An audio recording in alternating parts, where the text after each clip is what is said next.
Conducting an analysis of variance test in LibreOffice is fairly straightforward. However, I've noticed in my version of LibreOffice there is a slight bug, so I'll try to explain how to get around that.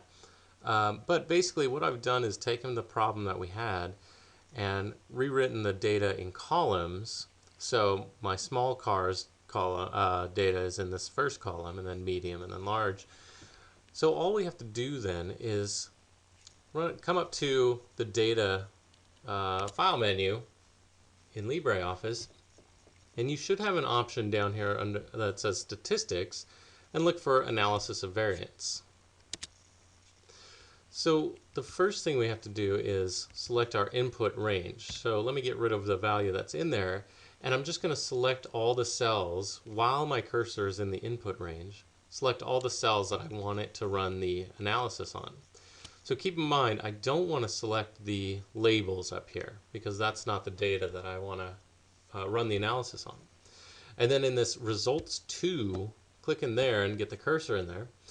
Click in another cell somewhere to the right, and that will be the cell where it starts inputting the data, or rather outputting the data from our analysis. If we had a different significance level, we'd change it here. But other than that, that's it. Now if we hit OK, here's where the bug comes in. My version, yours may be similar, but my version gives me an error in several of the cells. But it turns out all those errors are based off of the error that comes from this cell in F11. So what I do to fix that is just click in F11, click on my function wizard button, and then click OK. And for some reason, that fixes all the errors. So you may have to do that. You may not in your version.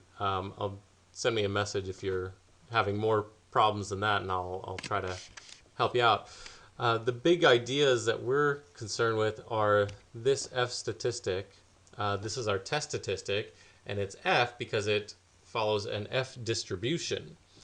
But we also get a p-value and a critical value. So for this test, I want to compare my test statistic to the critical value, and since it's not further to the right than my critical value, I'm going to fail to reject the null hypothesis that all the means are equal.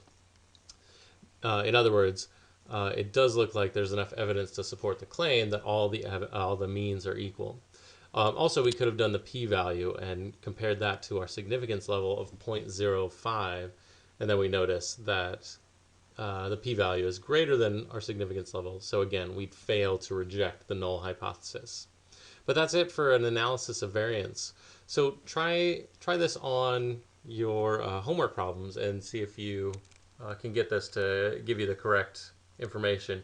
Keep in mind, you'll have to change your data for each problem and redo this analysis of variance over here, and delete the results each time so that you can refresh it and get new results. All right, if you run into any problems, let me know.